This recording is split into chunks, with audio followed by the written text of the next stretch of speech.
Hello, it's Martin here with Danny after we've just lost 2-0 in the FA Cup at Whitstable. Thoughts on the game, Danny? Yeah, first and foremost, my fault. My team selection, the way I set up.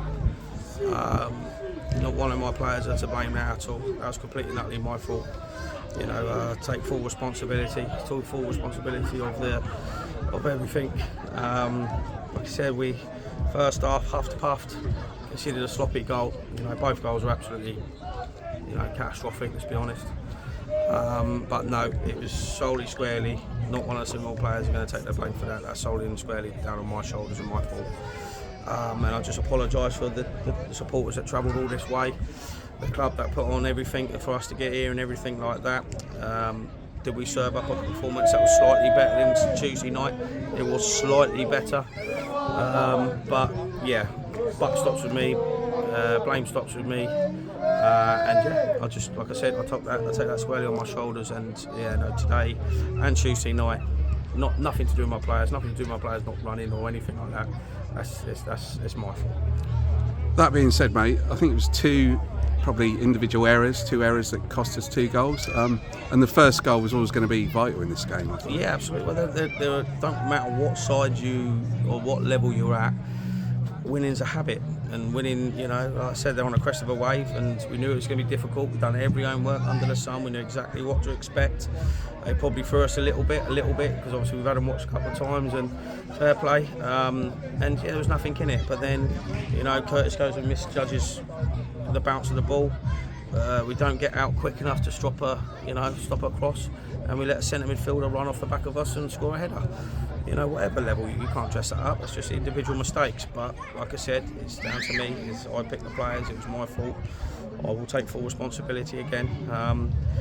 Second goal, obviously we're trying to push for the equaliser. We were a lot better second half, although we didn't create a great deal. I know Harry hit the post first half, but didn't really create many chances.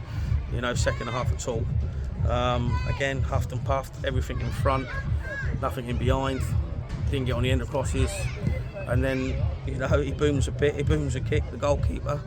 They win a flick, and he just runs off a bez and scores a goal. So 3 touches of the ball and the ball's in the back of the net. So once again, I'll say it again, my fault, not theirs, not my players. That's completely and utterly my choice to pick the side today. And like I said, I'll just take full responsibility of it. Yeah, we were unfortunate. Well, 1-0, and Harry, as you mentioned, hit the post. I thought it was a good chance.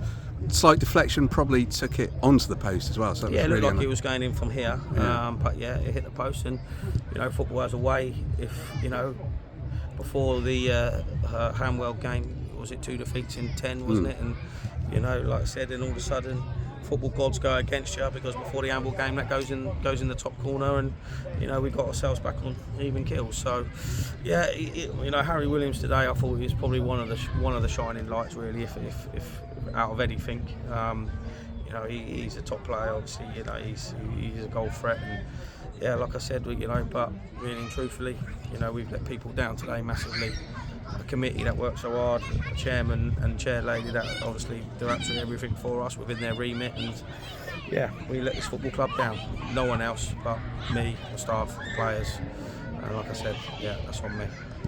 There was an incident at the end of the second half when Jo, our physio, got hit accidentally, obviously, but is she okay? Yeah, she's okay. I think she might have a little bit of a sore head in the morning. But she's, like I said, unfortunately, it's just, it's quite poignant, obviously, after the week, what's happened and everything like that. But yeah, it's just a coming together, crash together, and obviously, unfortunately, like I say, Jo was right in the middle of it, bless her. So, but she'll be all right. We'll get her back on the coach and make sure everything's okay. She's okay in the change room at the minute. But like I said, she's a phenomenal person. She's come to this football club, feels like she's been here a long time. And yeah, she's the one that has to prepare all the lads and get them ready, obviously, for next week against Bracknell. Yeah, indeed. I think Whitstable's physio really helped her as well, didn't she? She did. I can't thank Whitstable enough. Obviously, it's a top draw from them. They're a good club. I've never been here before. Obviously, winning the FA Bars and things like that last year. Obviously, going in the right direction. Obviously, they are playing at step 5, but bare minimum. I think they'll be a good playoff chasing step 4 at least with the squad, and they're only going to get bigger and stronger and better. Obviously, the gaffers are doing something right here as well. So yeah, fair play. Like I said, I'll take my medicine. We we knew exactly what it was going to entail here. And like I said, maybe it was my fault for picking the side that I did. Well, unlucky today, Danny. Thanks for your honesty as ever, and I will see you next Saturday at Bracknell. Yep, see you later, bud. Top man.